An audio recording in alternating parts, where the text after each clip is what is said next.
That was the sound of a fist smashing into drywall and breaking it, barely an inch from my head. The impact was so harsh and so loud that the gravel from the wall sent shots of pain to my neck.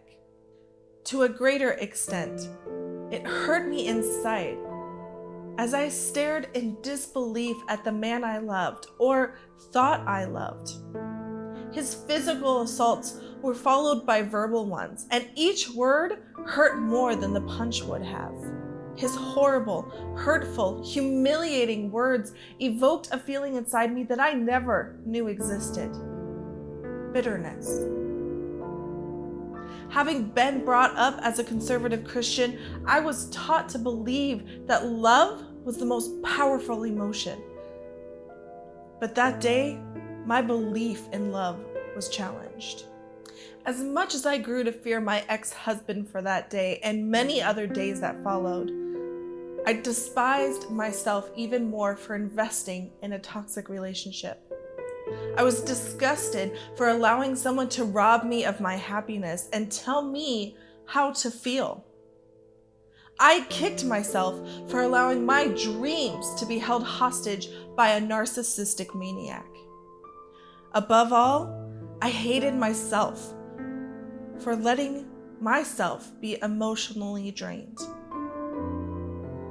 Every toxic relationship that you are a part of steals something from you. That toxic relationship does not have to be with a person. It can be a habit. For example, lethargy or laziness that stops you from achieving your dreams. It can be an addiction like that of drugs and alcohol problems. Anything that ultimately you end up identifying as negative towards your goals. It doesn't matter who or what you have a toxic relationship with, the fact remains that toxicity is draining. It takes something away from you. It takes away your happiness, your peace, and most importantly, your time. If you're afraid that you're in a toxic relationship, well, there's a simple test to find out. Write down what you want to achieve tomorrow. It could be as simple as 45 minutes on a treadmill, completing that article you've been putting off, or calling a long-lost friend.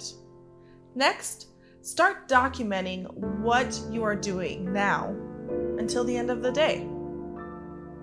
If your accomplishment is not among the things you wrote about, you're in a toxic relationship.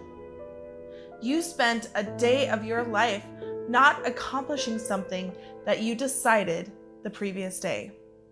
That is 24 hours of your life you're not getting back. Now imagine that instead of 45 minutes on a treadmill or the article or phone call to a friend, imagine it was your dream that was at stake. Would you waste a day on it?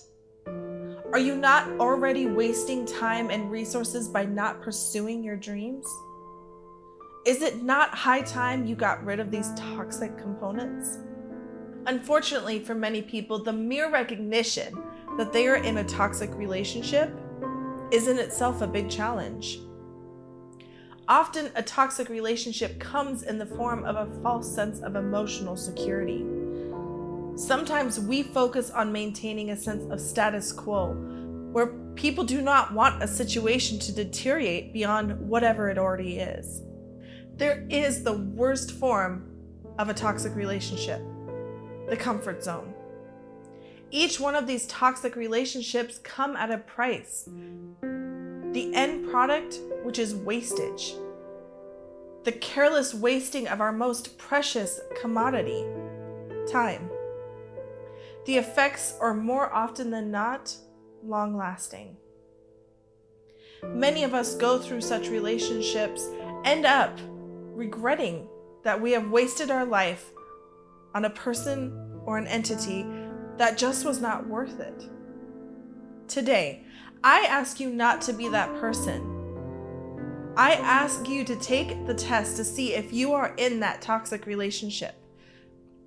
I ask you not to squander away the chance at a better life.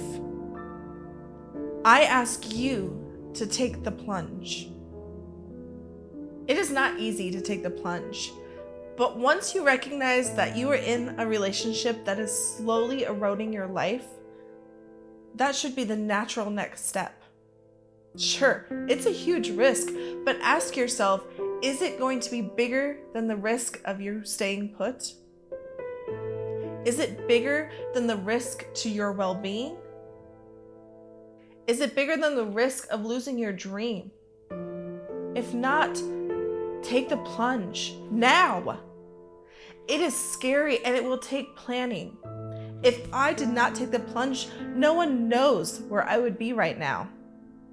I know it would not be the life that I'm living right now. I would not have the ability to be as happy as I am right now. Eventually, I took the plunge. It took me 5 months to plan my escape, to create a detailed plan to leave a relationship that was destroying me from the inside. Even then, it didn't go according to plan. The cops were called, lies were told, words exchanged that still ring in my head to this day. The idea that I had to face my family and then tell them of a divorce broke me in more ways than just leaving. Again, it was a situation that took a lot of planning, but it all started with me being honest with myself.